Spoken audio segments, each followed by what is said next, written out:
سەبارەت بەم پرسە ئێمە میوانێکمان دەبێت گفتوگۆی لەگەڵ دەکەین ئەویش بەڕێز حەسەن ئەمینی ئەندامی ئەنجومەنی ڕێبەری مەکتەبی قورئانی کوردستان کە لە شاری سنەوە لەگەڵمان دەبێت.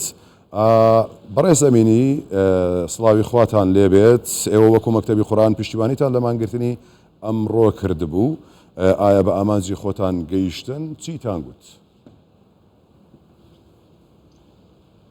سڵاوی خوا لە ئێوەش و هاوکاران و هەموو بیسەرانتان بێت. بەڵێ هەروە کە ئێوە ئاماژتان ئێمەش بەناو ڕێکخراوەی میلی دینی کە مەکتەبی قورئانی کوردستان هەڵناومانە، ئێمەش لە خەڵکمان داوا کردو بۆ خۆشمان ڕامان لە ئەم مانکردنە گشتیەوە هاوبەشداری ئەەکەین بە خەڵکیشمان کە بەشداری بکەن. ئەمە شتێکی زۆر یاساییە، شتێکە کە نیشان ئەدات ئەگەر خەڵکێک گەلێک ملەتێک بە شتێک ناڕازی یەکێ لە ڕێگەکانی دەربڕین ناڕزامن مانکردنی گشتیە. ئەرێ وایش بوو ئەم کە لە شاری سنەی یەکەم ئەوڕۆ بخۆم پێشنی ئەوڕۆ چوومە دەرەوە، چەند شەقامی گەورەی شاری سنەکەڕان هەموو دوکانەکان بەسرا بوون ئەگەر دوکانی خواردەمەنی و ئەو شتانەی کە پێداویستی لازمە بۆ خەڵک ئەوش فقەت خواردەمەنی بوو میوە ئەوانە. تەنها هەموو دوکانەکانی شەقامە گەورەکانی سنەکە بوون هەمووەکەی داخرا. لە شارێکی پێشخەبەرمە هەیە وەکو سەختەز، مەریوان، کوبانات، ئاباد، لە هەموو ئەوانەش خەبەرم هەیە کە ئەم مانکردنی ناڕزایەتی گشتیە سەبارەت بە گیان لەدەستدانی ئەو قسە کوردە موسڵمانە سونیەک لە تارانە گیانی لەدەستا و ئیدارەیەکدا گیانی لەدەستا دەبێت ڕۆشن بکرێتەوە کە بۆ داخوازی ئەوەیە بەیاننامەم نووسیوە و داومە لەو رابطەوە کە دەبێت ڕوون بکرێتەوە بۆچی بۆ مردووە بۆ ئاڵیگاری دەڵێن هیچ نەخۆشیێکی نەبووە. باشە بەڕێز زەمینی، ینی داواکاریەکانتان چی بوو بە دیاریکراوی بۆ بەرپرسانی ئێرانی؟ ئەگەر وەڵامی داواکاریەکانی ئێوە وەکو پێویست نەبوو، ئێوە هەنگاوی دواترتان چی دەبێت؟ وەڵی جا هەر ئەوەیە کە ئێمە ئەو شتاگەری وەڵام نەدرێتەوە بەداخۆمە ئەوەڵە جار نییە کە ئێمە وەڵامی داواکاریمان نادرێتەوە. بێم ڕاستەواتە هەنگاوی دواترتان چی دەبێت ئەگەر وەڵامەکە بە دڵی ئێوە نەبێت؟ هەر ئەوەیە دووبارە ئەبێت ناڕزایەتی دەربڕین بێت داوا بکەین کە ئەم شتا ڕوون ڕۆشن بکرێتەوە. دەبێت لە سازمانهای نێودەوڵەتی ئەوانی شار داوا بکرێت کە ئەگەر بە دەنگی خەڵکی نێوخۆوە نێن و وەڵام نەدەنەوە وەڵکو لە جێگیری کەوانێکیان بقبوڵێن دەبێت دەنگ جواب بدەنەوە بەشتێک. باشە بەڕێز زەمینی، ئێوە وەکو کەسایەتێکی ئاینی دەمەوێت ینی پرسیارەکە بەم شێوەیە بکەم. بابەتی گیان لەدەستدانی ژینا ئەمینی لە ڕووی ئاینیەوە چۆن هەڵدەسەنجێنن؟ بەتایبەتی ئەو پرسەی کە لەسەر ئەوە بووە کە پابەندی حیجاب نەبووە یاخود باڵاپۆشی نەبووە، لە ڕووی ئاینیەوە چۆن دەڕوانە ئەمە؟ ئەگەر هێشتا بە ئەگەرەوە دەوترێت هەرچەند لە سەدا نزیک بە سەدی زیاتر لە 90 لە سەدا لەوە دەچێت هەر کوژرابێت.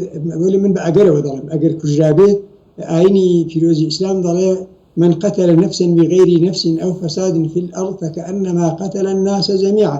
کەسێ بەناحەق بێوە ئەو کەسێ دەیەبی کوژە کەسیشی کوشت بێبێەوە کە هیچوایکی بێ کە بۆ کوشتن ببێت وەکو وایە هەموو مرۆڤەکانی کوشت بێت. بۆچی وەکو وایە؟ دیارەم دژی مرۆڤە، ئەو کەسەی مرۆڤێک بەناحەق دەکوژێت دژی مرۆڤە. چه ئەوە یەک دانێ بێت و زیاتر لە یەک دانێش وەختی دژایەتی لەگەڵ مرۆڤ هەیە ئەکرێ هەموو مرۆڤەکانیش بکوژێت. ئەوە لە ڕوانگەی دینیەوە ئاوایە. ئەو جا لەبەر باڵاپۆشیش بێت با زۆری حەز لەسەر کراوە. باڵاپۆش ئەرێ لە ئیسلامە ئامۆژگاری کراوە بە ژنە موسڵمانەکان. ئەوی ژنانێکە بە هەر حاڵ موسڵمان بووفان تەعهودی دینیان ببێ وتراوە ئامۆژگاری بکرێن باڵاپۆشیان بوێ. باشە ئەمە زۆر نییە بۆ باڵاپۆش. ئەمە لە سەرەتای هاتنی ئیسلامدا لە زمانی پێغەمبەری ئیسلامدا درودی خوای لەسەر بێ لە زمانی جێنشینە بە حەقەکانیدا ئێمە لە مێژوودا نابینین کە هیچ ژنێک لەسەر باڵاپۆش جلەیەکی لێدرابێ یا حتا تۆمەتی لێدرابێت و لەگە خچە خراپیان پێوت بێت باڵاپۆش ببێت یان نەبێت ئەو سەرەکەی ئەوانی کە پێیان وای دەبێ ببێت ئامۆژگاری دەکەن بە زمانی خۆش بە خۆشەویستی پێ دەڵم ببێت وەلا لە ئیسلامدا لەسەر باڵا لەسەر هیچێک لە واقعدا ئەزیەت و ئازار وەشکنجەکردنمان ئێمە لە ئیسلامدا نییە ئەوە کە بە ناوی ئیسلام لە وڵاتانی ئیسلامی دروست بووە بێ بەڵگەیە. باشە. ئەمڕۆ دوای مانگرتن لە سەخز و سنە و دیواندەرە ینی لانی ئەمنی لەگەڵ خۆپیشاندەران تۆزێک گرشیشی تێکەوتووە مەبەستمەوەی دوای مانگرتنەکە داواکاری خۆپیشاندەران یاخود مانگرتووان چی هەیە سەبارەت بەم پرسە؟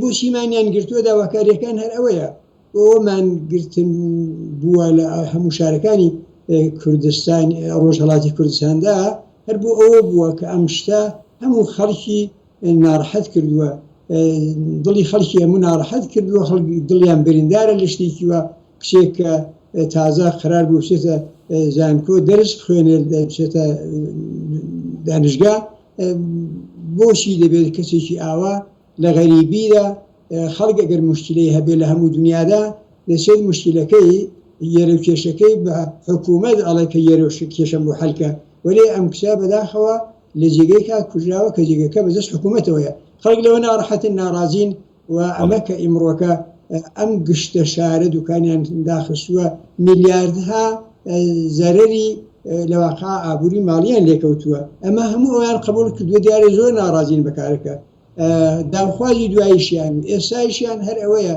کە دەبێت ئەوەی کە ئەو کاری کردووە یا ئەوەی دەستوری داوە بەکردنی ئەو کارە ئەگەر دەستور درابێت دەبێت مجازات بکرێن دەبێت مجازات سیواش بکرێن هەموو خەڵک خەبەری لێی ببێت لە بەرچاوی خەڵک مجازات کرێت لە ئیسلامدا مجازاتەکان لە نێو خەڵکدایە لە ماڵەوە لە نێو بەندیخانەدا دروست نییە بۆ ئەگەر مجازاتی کەسێ بکرێت بۆ شتێک بێ مجازات کرێت خەڵکی دیکە خەبەر پێدا بکات و بزانێت و خەڵکی دیکە و کارە نەکەن ئەگەر ئەو کەسی ئەم جینایەتی کردووە لەگەڵ ئەم کسەدا کەسێک یا کەسانێکن ڕوون بۆەوە کە بەڵێ کەسانی ئەم کاریان کردووە دەبێت لە بەرچاوی هەموو خەڵک ئەم لە شوێنێکەوە کارە بکرێت کە خەڵک ببینن کە بەڵێ لەسەر ئەم کردەوە ناشرین و نامرۆڤانە و نادینیە ئەم کەسە ئەوە خەریکە مجازاتی خۆی دەبینێت. بەڵێ ڕێزدار حەسەن ئەمینی ئەندامی ئەنجومەنی ڕێبەری مەکتەبی قورئانی کوردستان سوپاس بۆ تۆ لەستنەوە لەگەڵمان بیمان دوومان کردیت بە ڕێز ئەمینی.